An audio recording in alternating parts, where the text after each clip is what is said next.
السلام عليكم ورحمة الله وبركاته. رجعنا وياكم في شرح جديد، شرح لهذا اليوم عن بي ان سبورت.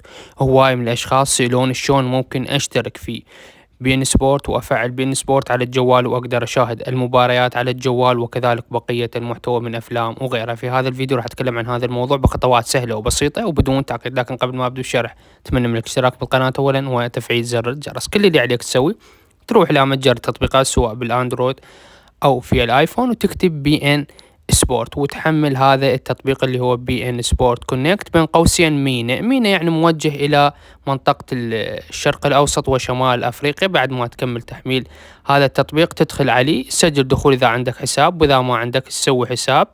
بعدها تروح تشترك وتكمل الدفع عن طريق الفيزا كارد او الماستر كارد او بقية الطرق، وبعدها راح يكون بإمكانك مشاهدة المباريات من خلال الجوال وكذلك بقية المحتوى. لهنا وصلنا إلى نهاية الفيديو، نلقاكم فيديو جديد. سلام.